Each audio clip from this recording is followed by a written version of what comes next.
Historias olvidadas, voces que aún resuenan.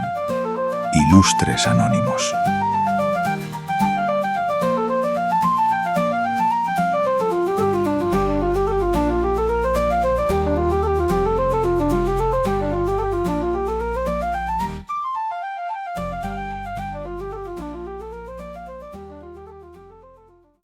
Imagina que estás de pie, no en un escenario, no ante un micrófono, no en ningún lugar donde se suponga que tienes que hablar. Estás de pie ante un tribunal. Y el tribunal te está pidiendo algo muy concreto. No que confieses un crimen, no que pagues una multa, no que cumplas una pena. Te está pidiendo que digas que estás equivocado. Que lo que llevas décadas investigando, observando, demostrando, es falso. Que lo que tú sabes con una certeza que ya no tiene forma de marcha atrás es una mentira. Y la alternativa es la hoguera. ¿Qué harías? No lo pienses como una pregunta filosófica, piénsalo como lo que es una pregunta práctica, con tu cuerpo en la sala, con el humo todavía en el aire de lo que le pasó al último que dijo que no. ¿Qué harías? Bueno, bienvenidos y bienvenidas a Ilustres Anónimos. Soy Víctor y hoy no vamos a hablar de astronomía. Bueno, vamos a hablar un poco, lo imprescindible. Pero lo que de verdad quiero explorar hoy es otra cosa diferente. Una pregunta que lleva siglos sin respuesta clara. Una pregunta que, si somos honestos, nos incomoda más de lo que nos gustaría admitir. ¿Qué ocurre cuando tienes razón, pero el mundo no puede permitirse que la tengas? Hace unos episodios hablamos de Ignaz Semmelweis, un médico que descubrió algo que podría haber salvado cientos de miles de vidas y al que nadie escuchó, al que descartaron, ridiculizaron y finalmente encerraron. Y antes de eso, hablamos de Sócrates, un hombre al que le dieron la opción de callar o morir y que eligió morir. Hoy hablamos de alguien diferente. Hoy hablamos de alguien al que también le dieron esa opción y que eligió callar. Hoy hablamos de Galileo Galilei, un hombre que sabía la verdad, que la demostró, que la publicó, que la defendió durante décadas y que un día, frente a un tribunal, dijo en voz alta que estaba equivocado. ¿Eso es una traición? ¿O es otra cosa? Eso es lo que vamos a intentar entender hoy. Dicho todo esto, empecemos.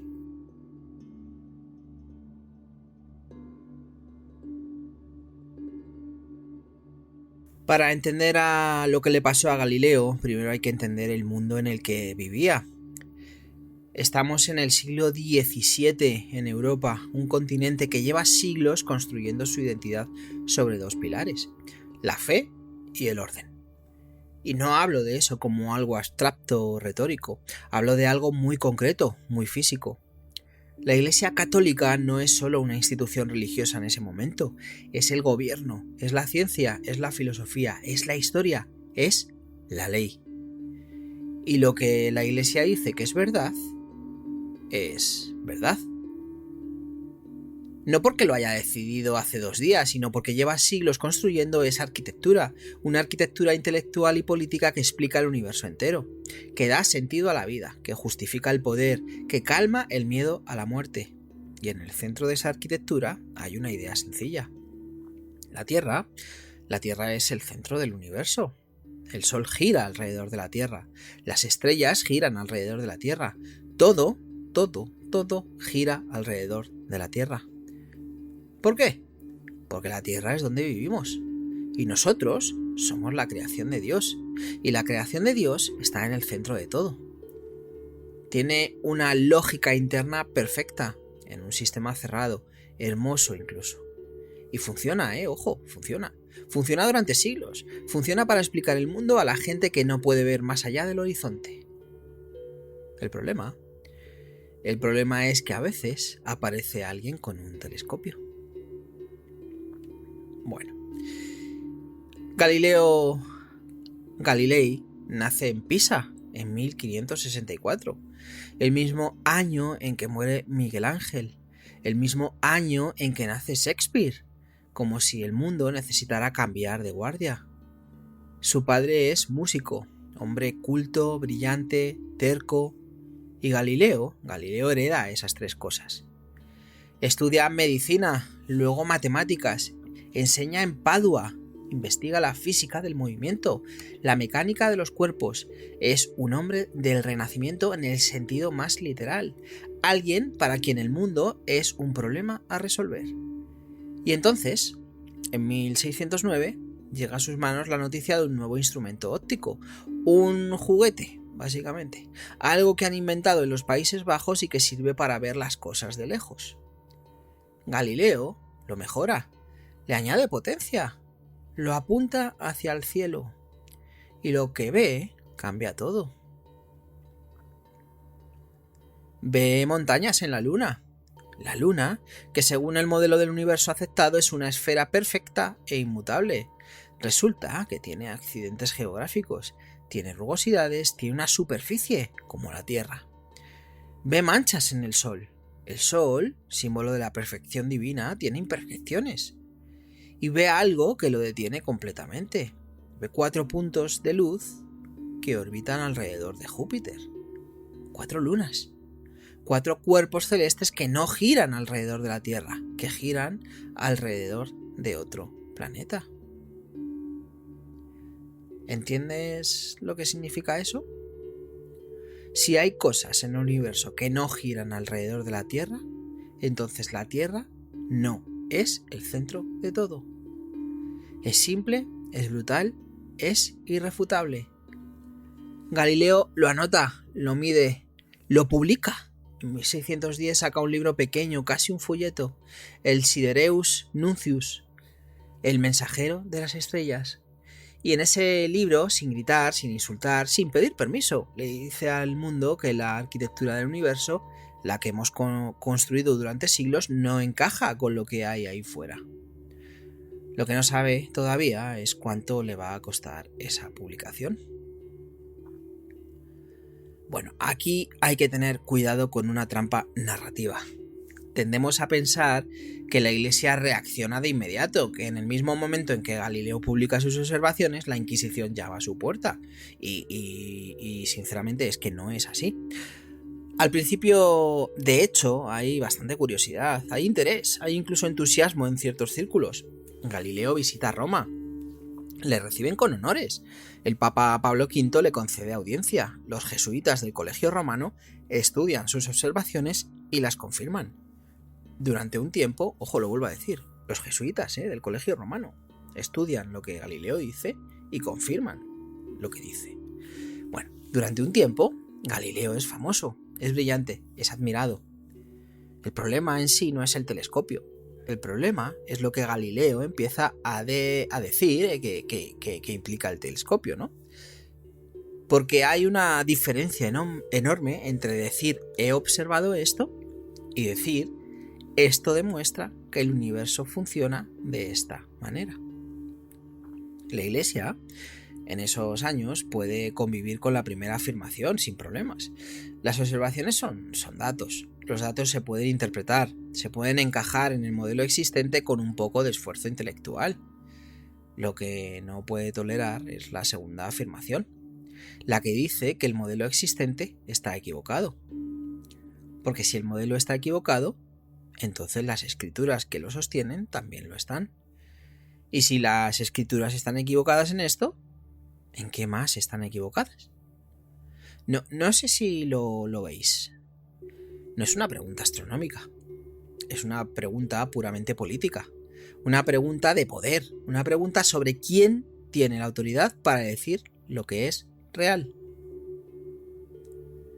En 1616, la Inquisición se pronuncia. El sistema heliocéntrico, la idea de que la Tierra gira alrededor del Sol, es declarado formalmente contrario a las Escrituras. Y a Galileo, De manera oficial, aunque privada, se le comunica que no puede defender esa posición. No que no pueda creerla, ojo, que no puede defenderla. Galileo acepta, o por lo menos al menos eso es lo que parece. Durante varios años guarda silencio, investiga otras cosas, estudia las mareas, los cometas, la resistencia de los materiales, pero ojo, no olvida. Nadie olvida lo que ha visto a través de un telescopio en una noche despejada. En 1623 muere el Papa Pablo V y sube al trono pontificio un hombre llamado Maffeo Barberini, que pasa a ser el Papa Urbano VIII. Y Maffeo Barberini es amigo de Galileo. Son amigos desde hace décadas, se admiran mutuamente. El Papa nuevo es un hombre culto, abierto, que aprecia la filosofía natural, que tiene algo de renacimiento todavía en la sangre. Galileo ve una oportunidad y escribe el libro de su vida. Lo llama Diálogo. Diálogo sobre los dos máximos sistemas del mundo. Lo publica en 1632 y es formalmente un diálogo entre tres personajes que debaten los méritos del sistema tolemaico, el que ponía la Tierra en el centro, y el sistema copernicano, el que pone el Sol. Formalmente. Porque en realidad no es un debate equilibrado. Los argumentos a favor del sistema copernicano son brillantes, sólidos, llenos de evidencia, y los argumentos del personaje que defiende el sistema antiguo son torpes, son débiles, y ese personaje se llama Simplicio. Simplicio, como simplón. Hay una versión que dice que Galileo puso algunos de los argumentos del Papa en boca de Simplicio. Esto no está probado, ¿no? Pero sí está documentado que Urbano VIII leyó el libro y se sintió insultado. Y, ojo, un papa que se siente insultado tiene recursos que la mayoría de nosotros no tenemos. La Inquisición abre proceso. El libro es retirado de la circulación. Y Galileo, con 68 años, enfermo, con los ojos cada vez peores, recibe la orden de presentarse en Roma. En Roma, en invierno, con el estado de salud que tiene. Galileo alega que está demasiado enfermo para viajar. Los médicos lo certifican. La Inquisición responde que si no viene por su propio pie, vendrá de otra manera. Y Galileo viene. El proceso formal de la Inquisición contra Galileo tiene lugar entre los meses de abril y junio de 1633. Galileo no es torturado, esto es importante decirlo. Hay debates históricos, ¿no?, sobre si se le amenazó con la tortura, si el protocolo habitual incluía esa posibilidad, si lo que vivió en los interrogatorios tenía un componente de coacción física implícita, pero no hay pruebas de que se le infligiera daño corporal. Lo que sí ocurre es otra forma de presión, que es probablemente la más efectiva. Galileo es un hombre de 69 años ya, con problemas de visión, con problemas de salud crónicos, sin familia cercana que pueda protegerlo, en una ciudad que no es la suya, ante un tribunal que tiene el poder de quemarlo vivo, y que ya ha quemado vivo a otro.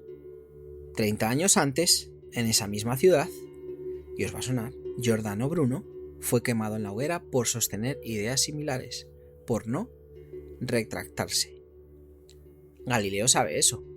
Todo el mundo en esa sala sabe eso. Los cargos son técnicamente complicados. La Inquisición argumenta que en 1616 Galileo recibió una orden formal de no defender el heliocentrismo y que el diálogo viola esa orden. Galileo intenta defenderse.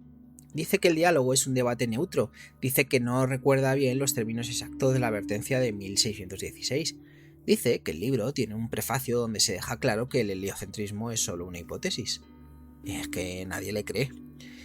Y quizá Galileo tampoco espera que le crean. Porque hay un momento en el proceso en el que algo cambia. En que el tono de los interrogatorios se endurece de una manera que los documentos históricos conservan, aunque entre líneas. Y Galileo entiende lo que hay en juego. No es solo su libertad, es su vida. Y también quizá algo más difícil de cuantificar, la posibilidad de seguir trabajando, la posibilidad de que sus ideas, aunque enterradas ahora, puedan sobrevivir de alguna manera. O simplemente el miedo, que también es válido. El miedo a morir es una razón perfectamente razonable para hacer muchas cosas. Bueno, el 22 de junio de 1633, Galileo Galilei se arrodilla ante el tribunal de la Inquisición en la iglesia de Santa María sopra Minerva, en Roma, y lee un texto en voz alta, un texto que él mismo ha afirmado. El texto dice, entre otras cosas, que él siempre ha creído, cree actualmente y con la ayuda de Dios creerá en el futuro todo lo que la Santa Iglesia Católica Apostólica Romana tiene por verdad, lo predica y lo enseña. Dice que el movimiento de la Tierra y la inmovilidad del Sol son falsedades. Dice que abjura, maldice y detesta los errores y herejías contrarios a la Santa Iglesia. Hay una frase que quizá hayas escuchado. La frase dice lo siguiente: y sin embargo se mueve. Eppur se mueve. La leyenda quiere que Galileo la dijera en voz baja, incluso justo después de leer la adjuración, o que la musitara mientras se levantaba, o que la escribiera en algún lugar. Probablemente, y lamentándolo bastante, no es cierta. No hay ninguna fuente contemporánea que lo documente. Aparece décadas después de su muerte. Pero, ¿sabéis que al final que sea apócrifa no la hace menos reveladora? Alguien la inventó, eso está claro. Alguien sintió que esa historia necesitaba esa frase, que el momento requería esa fisura. Que no podía ser que un hombre que sabía lo que sabía se rindiera completamente. ¿Y si esa necesidad de inventar la frase nos dice algo sobre nosotros? Sobre lo que necesitamos que sea verdad. Bueno, la condena no es la hoguera. La condena es arresto domiciliario indefinido. Primero en Roma, luego en su villa de Arcetri, en las colinas de Florencia. Una sentencia que en el lenguaje de la época se llama prisión benigna, lo cual dice bastante sobre lo que no era benigno. Galileo tiene 69 años ya, le quedan 9 de vida. No son 9 años de silencio, eso es lo que hay que entender. Durante esos años, en su villa, con los ojos que se van apagando progresivamente hasta quedar completamente ciego en 1638, Galileo sigue trabajando. Escribe el que algunos consideran su obra más importante desde el punto de vista científico: los discursos y demostraciones matemáticas en torno a dos nuevas ciencias. Un texto sobre física, sobre el movimiento, sobre la resistencia de los materiales. Un texto que sienta bases que Newton va a necesitar décadas después. Lo manda de contrabando a Holanda, lo publica allí, fuera del alcance de la Inquisición. Galileo muere en enero de 1642, en Arcetri, bajo arresto domiciliario. El Papa niega autorización para enterrarlo con honores en la Basílica de Santa Croce, donde él había pedido ser enterrado. Le dan un entierro discreto. Un siglo después, cuando el mundo ha cambiado lo suficiente gracias a Dios o a quien sea, nunca mejor dicho, trasladan sus restos a Santa Croce. Le levantan un mausoleo, le dan la gloria que la Iglesia le negó en vida, como si el tiempo tuviera la costumbre de corregir sus propios errores. Aunque, ojo, como pasa normalmente, que lo hemos visto 1000 veces, siempre demasiado tarde para quien los padeció. Bueno, vamos a hablar de lo que estaba realmente en juego, ¿no? Y aquí es donde quiero detenerme. Porque hay una versión de esta historia que es demasiado sencilla. La versión sencilla dice: la Iglesia era ignorante y poderosa, Galileo era brillante y valiente, el conflicto era entre ciencia y religión, y la ciencia perdió una batalla pero ganó la guerra. Esa versión, ojo, no está del todo equivocada, pero está incompleta. Y la verdad que falta es, vamos a decirlo así, la más interesante. Ojo, Galileo no pierde porque esté equivocado. Galileo pierde porque el sistema no puede permitirse que tenga razón. No sé si entendéis la diferencia. No es que la Iglesia crea sinceramente que la Tierra está en el centro del universo, ¿no? Y que Galileo está confundido. O al menos no solo eso. En los pasillos del Vaticano hay hombres muy inteligentes, hay jesuitas con conocimientos matemáticos y astronómicos sólidos, hay gente que ha leído a Copérnico, que ha estudiado las observaciones. La cuestión no es epistemológica, es política. Si la Tierra no está en el centro del universo, entonces el ser humano no está en el centro del plan divino. Y si el ser humano no está en el centro del plan divino, entonces la autoridad que habla en nombre de ese plan divino necesita redefinirse. Y una institución que lleva siglos construyendo su poder sobre esa autoridad no puede redefinirse sin coste. Sin un coste enorme. ¿Qué significa que la Tierra gire alrededor del Sol? Bueno, siendo pragmático, es un hecho, técnicamente un hecho astronómico. Pero políticamente es una pregunta sobre quién tiene razón, sobre quién manda, sobre en qué se basa el poder. Y el sistema nunca condena a quienes amenazan su veracidad. Condenan a quienes amenazan su legitimidad. Bueno, volvamos a Galileo arrodillado en esa iglesia de Roma. Y volvamos a la pregunta. ¿Es una traición retractarse de lo que sabes que es verdad? Sócrates, ya lo vimos, eligió la muerte. Eligió no ceder ni una sola pulgada, nada. Y hemos construido con eso una historia sobre la integridad intelectual, sobre el filósofo que prefiere morir antes que mentir. Ya lo sabéis, es una historia hermosa. También es una historia que requiere estar dispuesto a morir. Y Galileo no lo está, o por lo menos no en ese momento, o no por eso. Y hay algo en eso que merece más atención que el juicio fácil. Porque Galileo no cede por cobardía, o al menos no solo. Cede porque tiene un cálculo distinto en la cabeza, un cálculo que dice, a ver, si muero, mis ideas se mueren conmigo, eso es evidente. O al menos tardan más en sobrevivir. Si vivo, aunque sea bajo arresto, puedo seguir trabajando, puedo mandar manuscritos a Holanda y puedo seguir pensando. ¿Es eso estrategia? ¿O es autoengaño? ¿O puede ser las dos cosas a la vez? Hay una diferencia que me parece importante entre Galileo y los mártires. Los mártires mueren por sus ideas y eso tiene una eficacia simbólica enorme. La sangre del mártir riega la semilla de la causa. Lo hemos visto 1000 veces en la historia. Más de 1000 veces. Pero Galileo elige otra cosa. Elige sobrevivir en los márgenes. Elige seguir produciendo. Elige que el conocimiento continúe aunque tenga que ser en voz baja, aunque tenga que ser de contrabando. Y sus discursos llegan a Holanda. Y Newton los lee. O los lee alguien que se los cuenta a Newton. Y la física moderna nace, en parte, de lo que un anciano ciego escribió bajo arresto domiciliario porque eligió no morir. ¿Y eso lo justifica todo?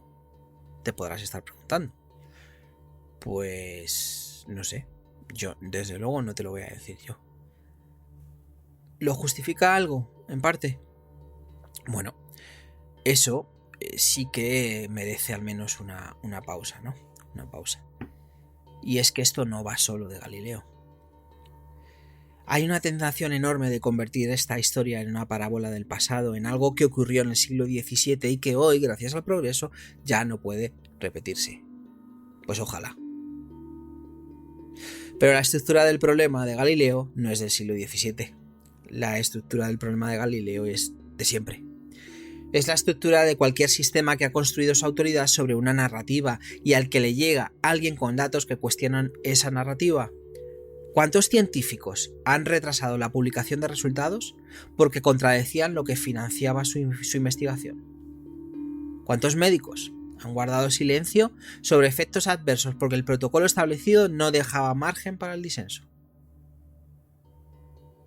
¿Cuántos empleados han visto algo que no cuadraba, han hecho el cálculo y han decidido que no era el momento? Ojo, yo esto no lo pregunto para juzgar a nadie. No os lo pregunto a vosotros, así, para juzgaros ni para juzgar a nadie. Os lo pregunto porque el sistema que presionó a Galileo no era la Inquisición. Era el poder. El poder que necesita que la narrativa se mantenga para seguir siendo poder. Y eso, amigos míos, no tiene fecha de caducidad. La forma cambia el traje, cambia el vocabulario. En lugar de herejía se dice disrupción. En lugar de hoguera se dice despido, ostracismo, cancelación. En lugar de la Inquisición están los comités, los consejos de administración, los algoritmos de moderación. Pero la pregunta es exactamente la misma. ¿Qué haces cuando decir la verdad tiene un coste que tú tienes que pagar y los demás no?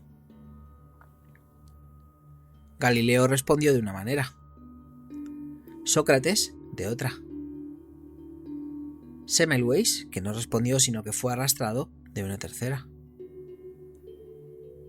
¿Y tú?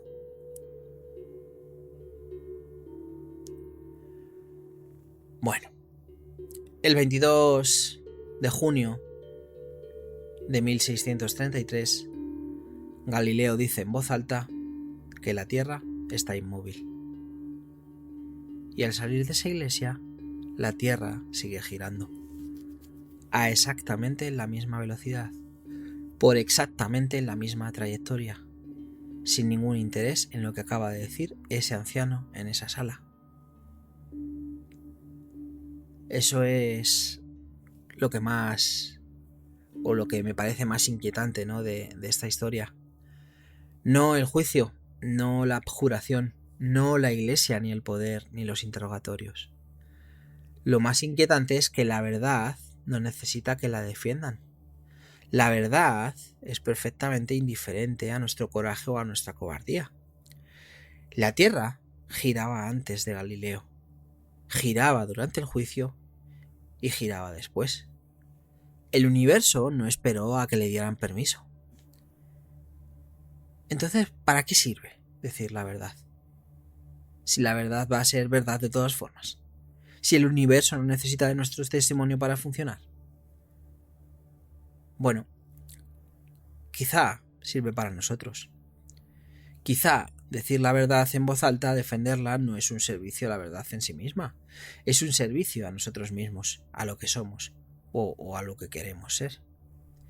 Y quizá retractarse tampoco es traicionar a la verdad, sino traicionarse a uno mismo. O no. Quizá es sobrevivir para seguir pensando. Quizá la diferencia entre una cosa y la otra la conoces tú desde dentro y nadie más puede juzgarla desde fuera. Galileo murió en 1642 bajo arresto domiciliario. Sus libros fueron prohibidos durante casi 2 siglos. 2 siglos. 2 siglos. En 1992, 359 años después del juicio, el Papa Juan Pablo II reconoció oficialmente que la Iglesia había cometido un error. 359 años. 359 años es lo que tardó el sistema en admitir que estaba equivocado. Y Galileo llevaba 350 años muerto. Epur se mueve. Y sin embargo, se mueve. Aunque nadie lo digan, aunque te obliguen a decir lo contrario, aunque no quede nadie para comprobarlo. No sé qué habría hecho yo en esa sala. Y honestamente, tampoco sé qué habrías hecho tú. Pero me parece importante que no lo sepamos. Que la pregunta siga ahí, abierta, incómoda. sin respuesta fácil. Porque mientras la pregunta siga ahí, significa que todavía nos importa.